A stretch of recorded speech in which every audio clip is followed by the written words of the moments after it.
name is David.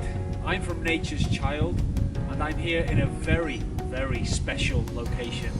This location, as you can see behind me, Abernethy National Nature Reserve, is the best place you can come to see the Scots Pine Forest. So I'm going to take you into the forest and we're going to show you how to identify Scots pine trees, what types of animals live in close proximity with Scots pine, and we're going to talk about some of the plant species that you will find in association with Scots pine, and we'll also introduce you to some of the wonderful features of this location. So let's go.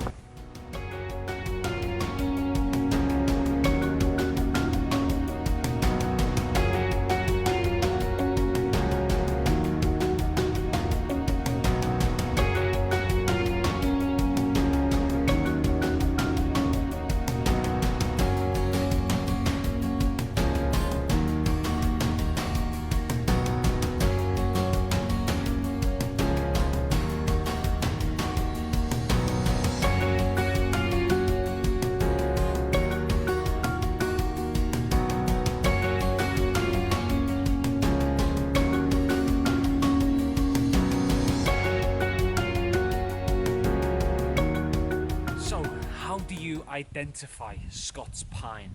Well, one way is the leaves, or the pine leaves, the pine needles. So if we have a look here, pine trees, which are a type of conifer tree, their leaves come in clusters of 2, 3 or 5. So that's one way of being able to identify a pine tree. Now if we look at the Scots pine, the pine leaves, the pine needles, they come in clusters of 2. So we can see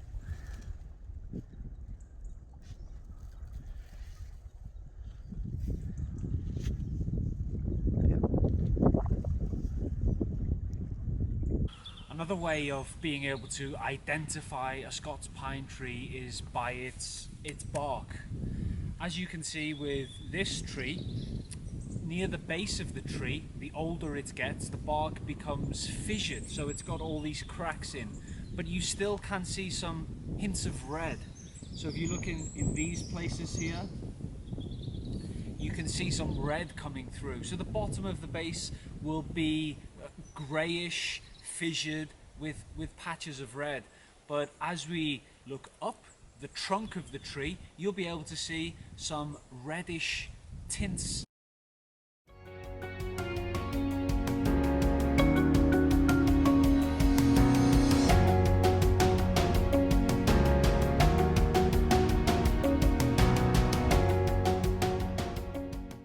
So how does a Scots pine tree reproduce? How does it produce more Scots pine trees?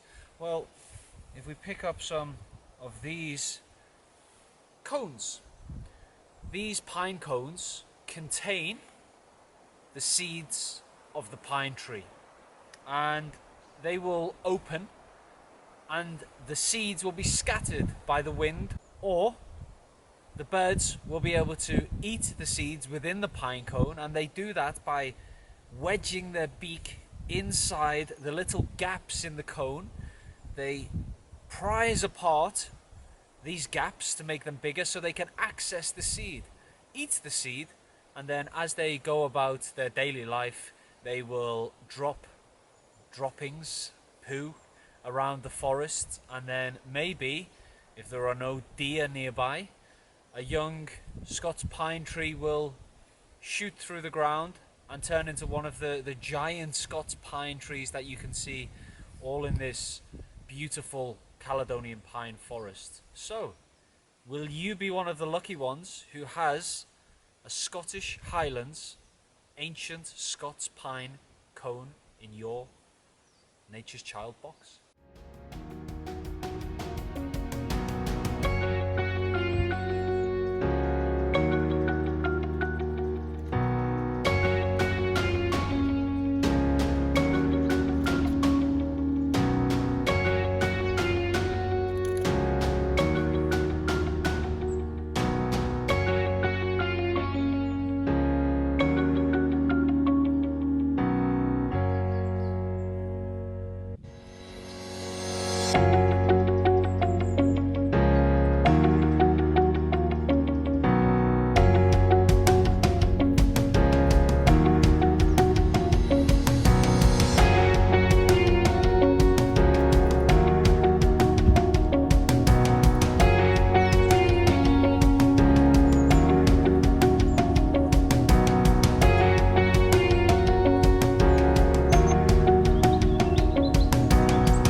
So one of the plant species that is closely associated with the Scots pine tree is one that will be familiar to gardeners across the country.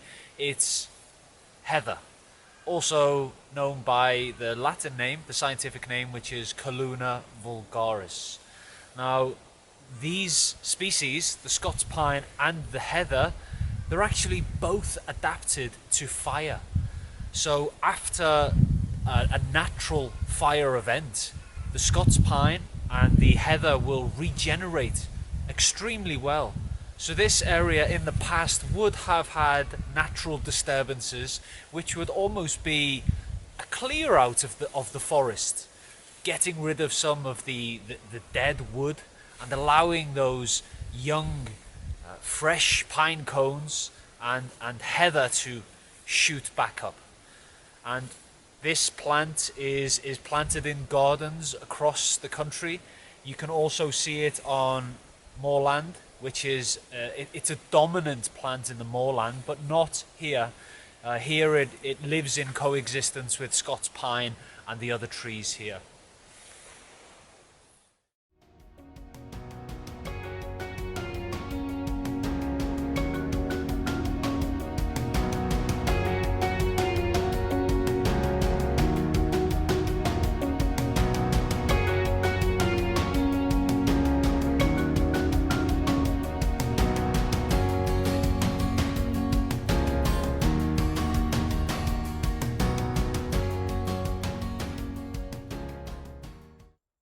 So you can see on this tree and in this area of Scotland, the trees often have lots of this lichen on top.